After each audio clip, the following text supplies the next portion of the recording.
Hello, today I am going to look at the second module of theories of development. We have already covered the initial part of development, the factors and issues affecting development, the psychodynamic theories, ethological theories and ecological theories of development. This is in continuation to that module, and the objectives of this module is to understand the different theories of development and to understand what are the different ways in which children learn. Today the theories that I am going to cover include cognitive theories of development as well as the behavioral and social learning theories. The cognitive theories of development, I will look at Piaget and Vygotsky's work. In addition to that, we will also briefly look at the information processing theory.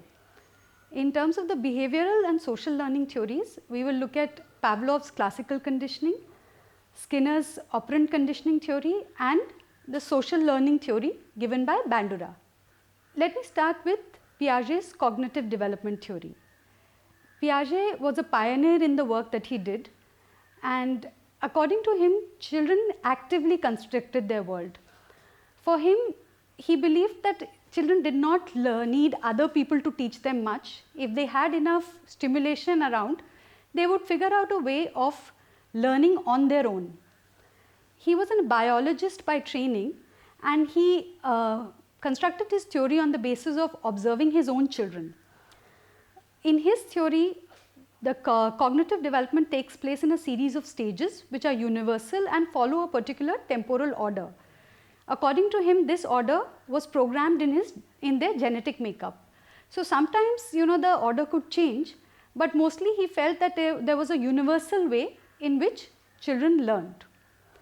Some of the main concepts of his theory included schema. Now, schema is basically a kind of a reliable response to any kind of stimulus. This was what would happen in a schema is that suppose there is a young child and he or she is trying to pick up an object. They would try and grasp the object with their whole hand. So, if you observe younger children, you see that they try to grasp the object like that. Gradually, they learn if it is a smaller object, they have to pick it up with their fingers. So, they have made adjustments in their schema to be able to do that. Now, schema changed, these are very complex structures. This included internal mental structures as well as overt motor activity.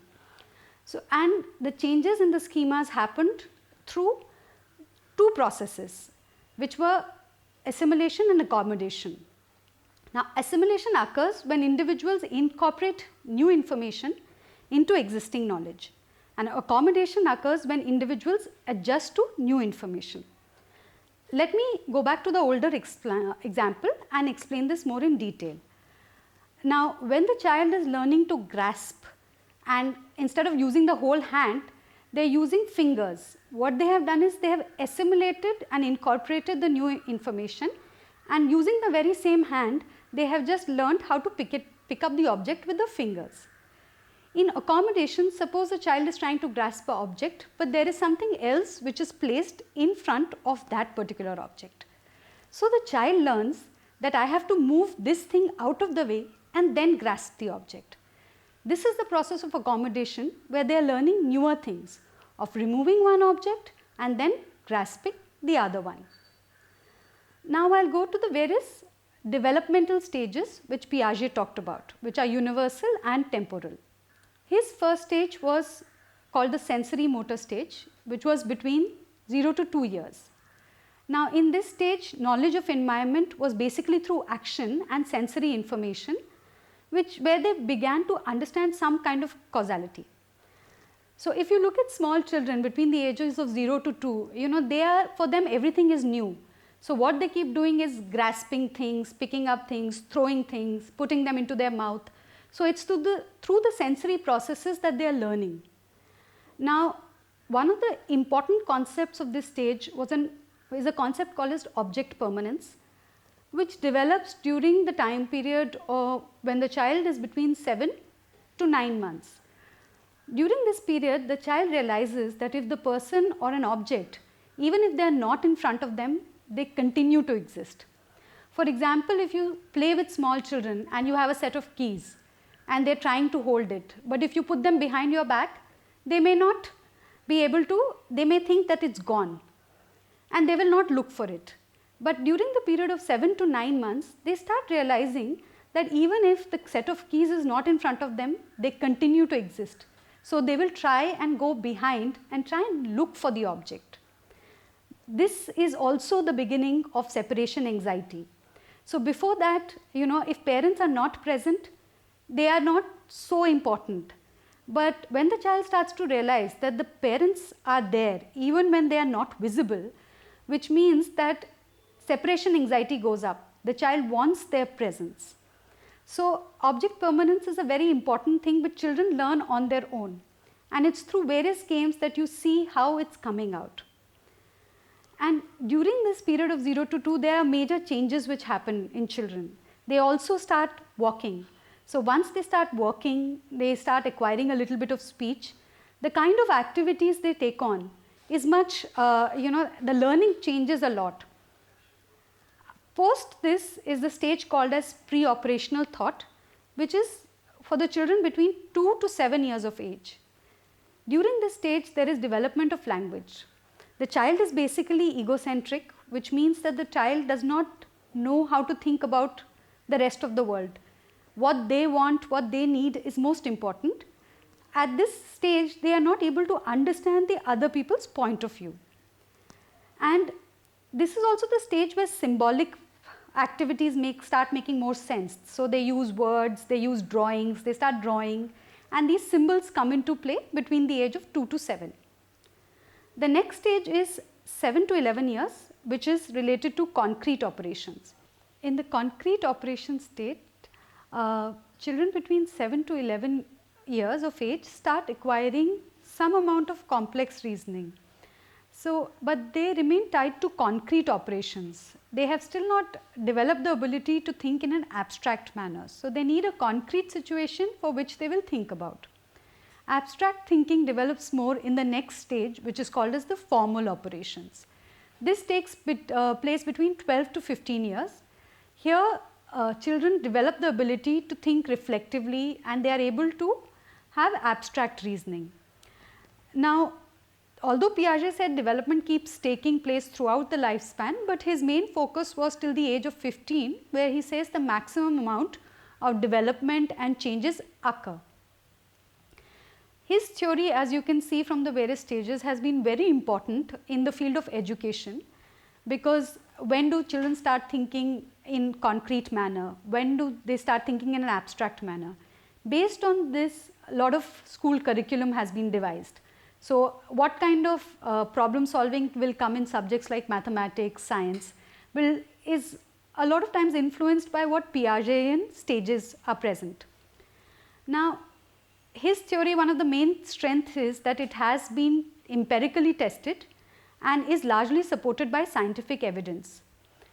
Has influenced a lot of education and child rearing by children and parents. Also, a lot of medical aspects and milestones have been influenced by Piaget.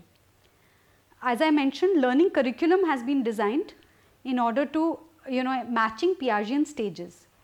But there have been some weaknesses to Piagetian theory.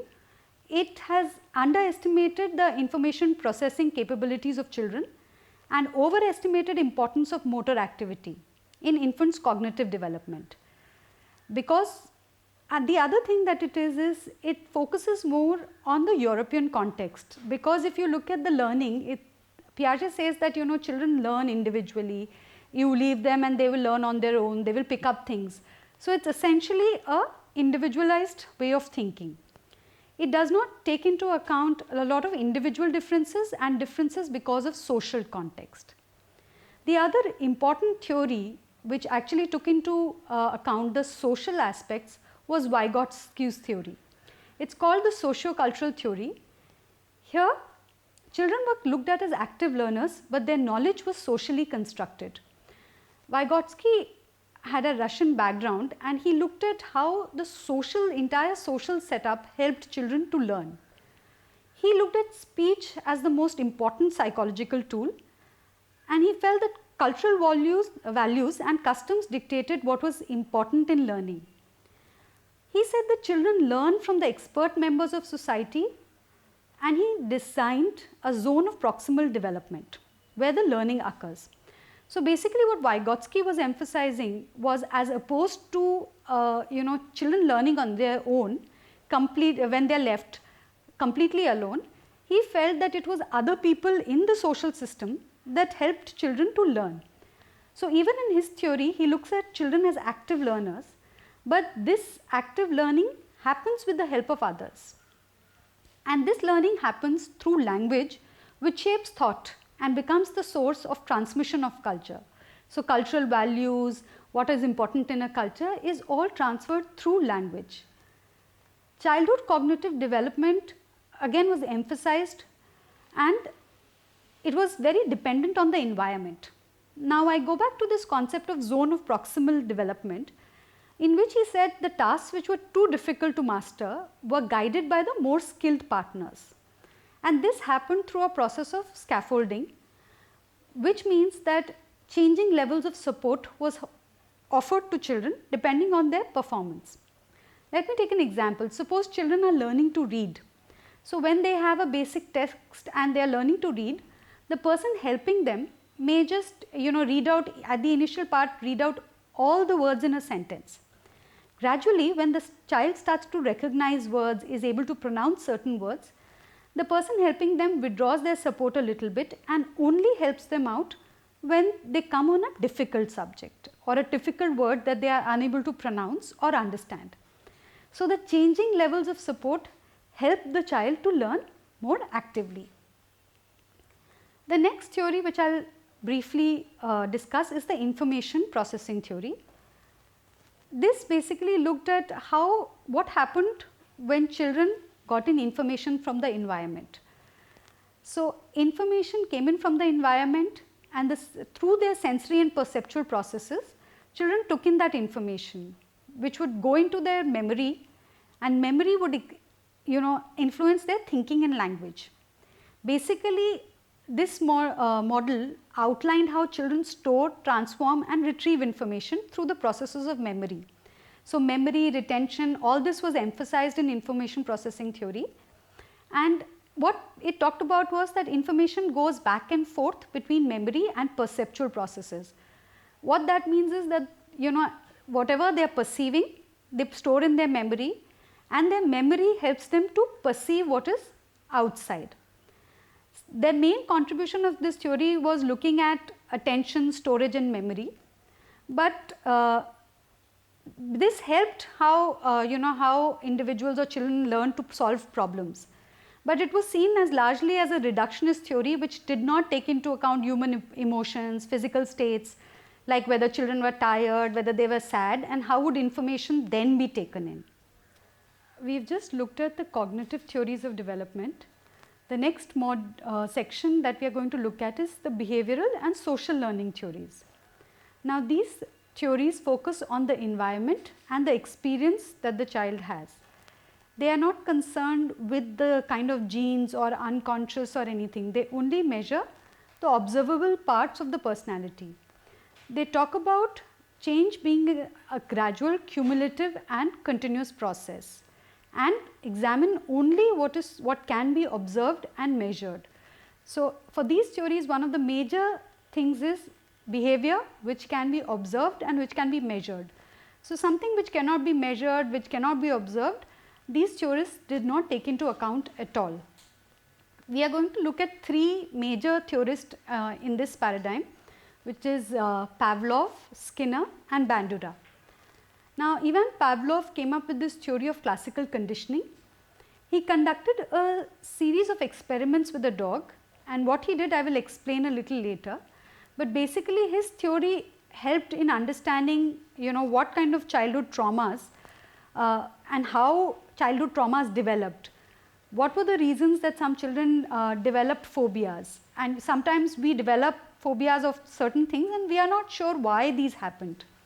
It is through classical conditioning that we can understand that these phobias have developed because certain things got associated with anxiety provoking events. Let us go back to Pavlov's experiment. What he did was that he tried to feed the dogs and he took some food and offered it to the dog. When food is offered to the dog, he measured the salivation of the dog and found that salivation increases because food is an unconditioned stimulus and salivation by the dog is an unconditioned response, which basically means that the natural response when a dog is hungry, when the dog sees food, is to increase the salivation because he is hungry. He did a couple of examples where he paired the food with a bell, or he followed the food with the ringing of a bell, and gradually what he started doing is only presenting the bell. He found that only the sound of the bell started producing salivation in the dog without the food also, because the sound of the bell got associated with the food. So these were the factors which help us to understand phobias, to say that sometimes, you know, when children are afraid of the dark, now they are not born being afraid of the dark. How did this happen? Often children are punished by shutting them in a dark room or sending them to a dark place. So the association of dark becomes with punishment, which is a bad thing, and therefore fear of dark develops. So if you know, a lot of phobias can be traced back to these kind of associations, and that is where classical conditioning was most important. The next theory of learning was Skinner's operant conditioning model.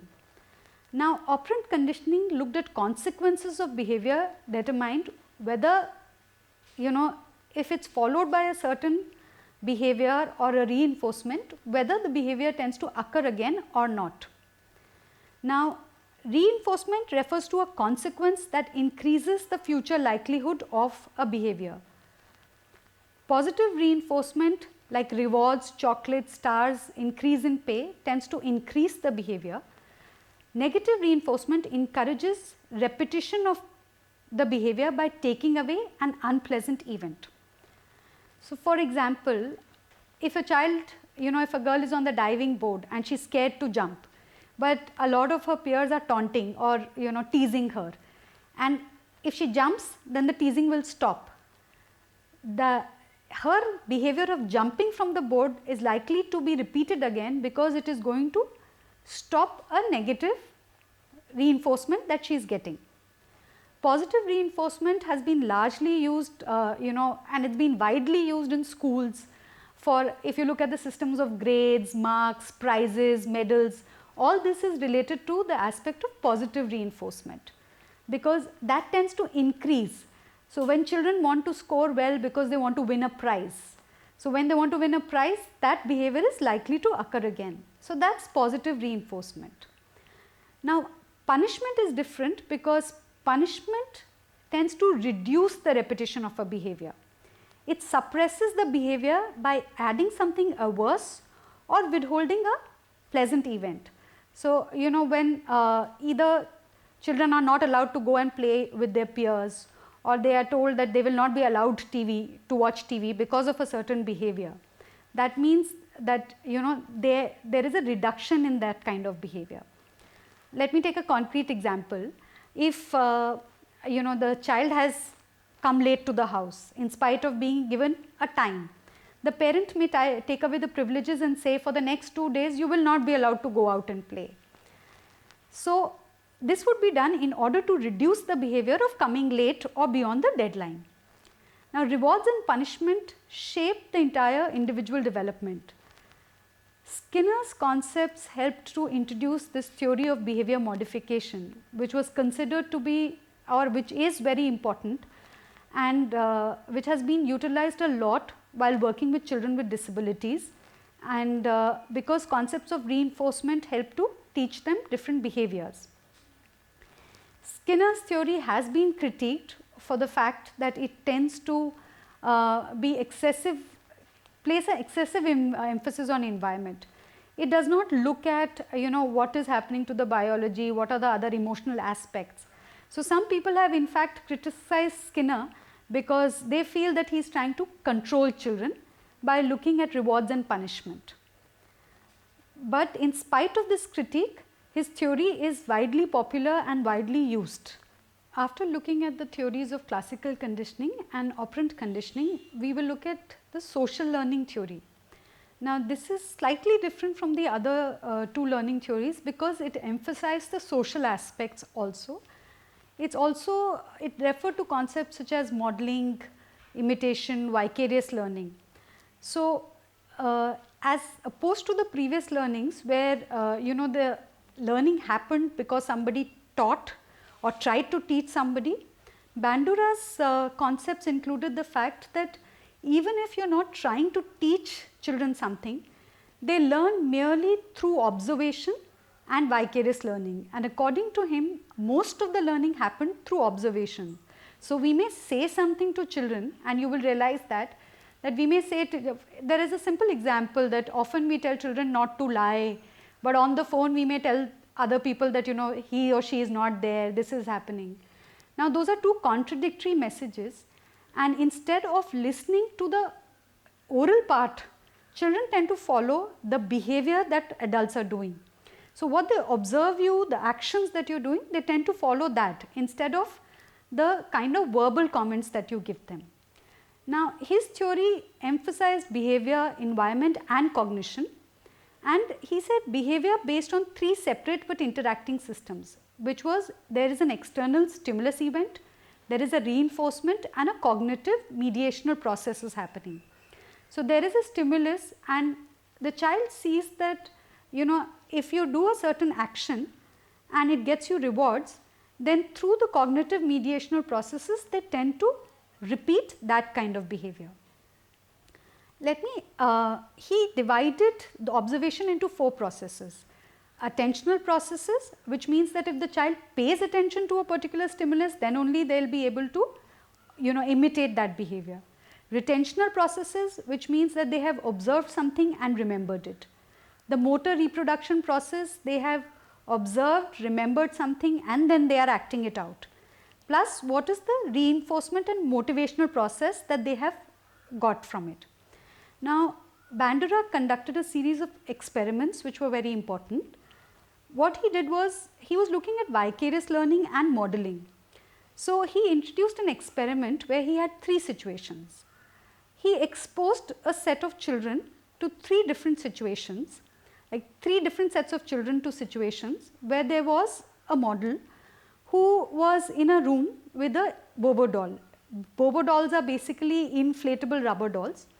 So, this man in a room, in one room he sat down on top of the ball, he punched it, kicked it and just threw it. One set of children was shown that after this behavior, this man was punished. The second set of children was shown that he was rewarded and given some treats for this behavior. The third set of children, there was nothing, there was no consequence to this behavior. After this, they took each children into separate rooms and observed them from a one-way mirror. In the one-way mirror, they found the children and they left the Bobo dolls in that room. They found that the children who had seen the model being punished were least likely to repeat that behavior. The children who had seen the model being rewarded with treats were more likely to go and kick the Bobo doll. The children who saw there were no consequences, there was a 50% chance of them repeating the behavior and some of them didn't do. But it clearly showed that when children saw that you are rewarded for an aggressive act, they tended to repeat it. There was a second part to this experiment where the children were offered treats for repeating and imitating the behavior. The researchers found that when they were offered treats, then all the children behaved in a similar manner. So, what they found and what they were saying is that even if punishment reduced the chances of aggression happening again, the mere fact of viewing aggression led them to acquire a certain behavior. They may or may not do it depending on the rewards and the motivation present, but the fact is they have acquired an aggressive behavior. Now, his theory is very important for television, because the mere fact of watching televised violence, if you see a lot of the cartoons which children watch, tends to help children or not really help, but makes children acquire aggressive behavior. So, they may not indulge in that behavior if they feel they are going to be watched, but if they get positive reinforcement, aggression can go up. There have been a lot of researches related to this aspect to say that watching a lot of televised violence is leading to increase of aggression and violence in society. We are coming to the end of this module, and let us just go back to what we have covered in this module. We looked at two very different kinds of theories. We looked at the cognitive theories of Piaget, Vygotsky, and the information processing theory. Now, cognitive theories focus on the internalized mental structures, and then we looked at the behavioral and social learning theories of Pavlov, Skinner, and Bandura. The behavior and social learning theories focus on the behavior, what is observed, what can be measured. Now, in combination, these theories are very important because they help us to understand how the individual develops holistically. But let me just cover the basic points of each of these theories. Piaget gave us a number of stages how children developed through internalization of mental structures. He saw them as active learners, and he felt that children should be left alone and they would learn on their own. His theory has been influential in medicine and in education. As opposed to him, Vygotsky's theory focused on the fact that although children are active learners, they need to be helped by other experts in the culture. He emphasized the importance of language, which was the tool for passing of information. Information processing theory has not been widely used, but looks at problems, helped us to understand problem solving, how does that occur, and looked at processes of storage, memory, retention. The other theories which are very influential are classical conditioning, which talked about phobias and acquired behaviors, operant conditioning, which was given by Skinner, where the whole concept of reinforcement, positive, negative, punishment has been again widely used in schools as well as especially with children with disabilities in terms of offering different kinds of modes of education to them. The other important theory is that social learning theory, which emphasizes, as opposed to the other two learning theories, social learning theory has looked at learning happening because of observation. So, even if you are not trying to teach, it is not learning only because you are teaching, it is merely the children's ability to observe through which learning occurs, and it has been used to understand televised aggression and violence. We have come to the end of the modules related to theories of development. So, we have moved from psychodynamic theories, from ecological systems to cognitive and behavioral and social learning theories. All these theories in combination help us to understand how growth and development will occur. And as I have said in the previous module also, that it may seem that they are talking about opposing things, but actually learning is such a complicated process that all of them help us to understand the development of a child. We have completed the behavioral and social learning theories. With that, we have come to the end of the module of theories of development. We will just go back to what are the various theories that we have discussed in this module. We looked at the theory of Piaget. Now, Piagetian theory was very influential in education and medicine. Piaget basically saw children as very active learners and also independent learners who tended to learn on their own. So, if they had enough material, they did not need anybody else for the learning to take place. His theory has largely been critiqued for being Eurocentric. As opposed to him, the theory given by Vygotsky focused on the interaction process between children and the experts or elders in the society. So, he also perceived children as active learners, but these active learners were helped by others to learn. So, he emphasized the acquisition of speech and language in transmission of cultural values.